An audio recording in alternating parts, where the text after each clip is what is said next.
السلام علیکم ورحمۃ اللہ وبرکاتہ نحمده ونصلي على رسوله الكريم اما بعد فاعوذ بالله من الشيطان الرجيم بسم الله الرحمن الرحيم ذلك الكتاب لا ريب فيه هدى للمتقين وقال النبي صلى الله عليه وسلم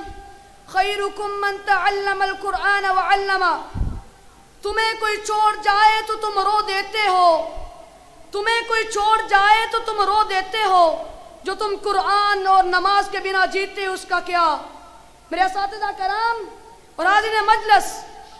آج کی اس محفل اور پروقار تقریب میں میرا موضوع سخن دنیا کی سب سے پاکیزہ اور مقدس کتاب قرآن پاک ہے۔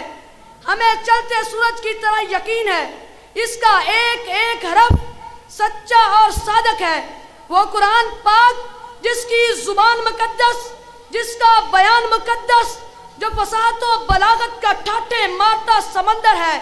جس کے بارے میں ارشاد ربانی ہے۔ قرآن پاک وہ کتاب ہے جس کے صادق اور برحق ہونے میں کوئی شک و شبہ نہیں، جس کے بارے میں محسن انسانیت حضور پاک صلی اللہ علیہ وسلم نے ارشاد فرمایا خیرکم من تعلم القرآن وعلمہ، تم میں سے سب سے افضل وہ شخص ہے جو قرآن کو سیکھے اور سکھائے۔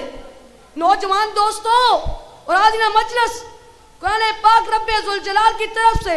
وہ عطا کردہ تحفہ ہے جس نے 23 برس کی قلیل مدت میں پورے عالم میں وہ انقلاب برپا کیا کہ بڑے سے بڑے فضلاء شعراء خطباء حیران رہ گئے، جس کی آیتوں کو سن کر پتھر دل موم ہو گئے۔ دوستو یہی وہ قرآن ہے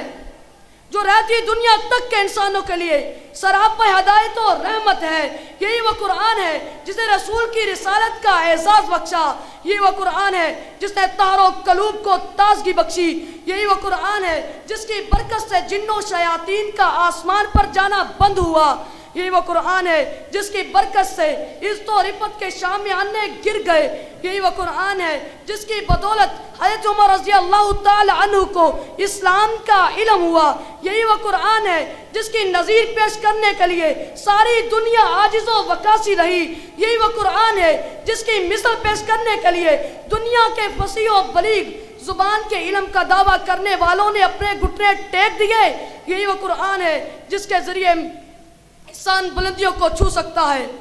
مسلمانوں، قرآن حکیم وہ برکت و سعادت ہے، روح خدا بندی ہے، سرکشتہ زندگی ہے۔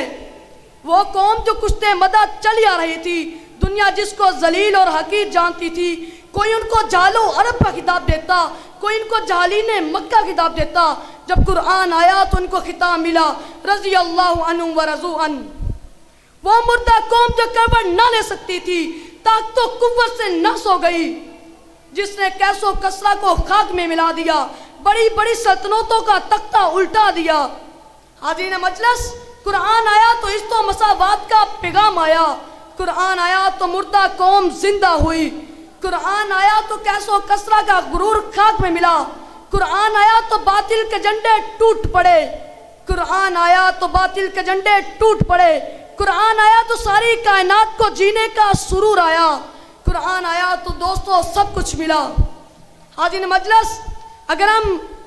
ماضی کی طرح حال و مستقبل کو بلند و روشن بنانا چاہتے ہیں تو ہمیں قرآن سے وابستہ ہونا ہوگا، اس کو سینے سے لگانا ہوگا۔ اگر ہم چاہتے ہیں ہماری زندگی سنور جائے تو اس کی تعلیمات پر عمل کرنا ہوگا۔ اسی پر میں اپنی تقریر کو ختم کرتا ہوں۔ میری اللہ تعالیٰ سے دعا ہے، اللہ تعالیٰ تمام مسلمانوں کو قرآن سمجھنے اور اس پر عمل پیرا ہونے کی توفیق عطا فرمائے،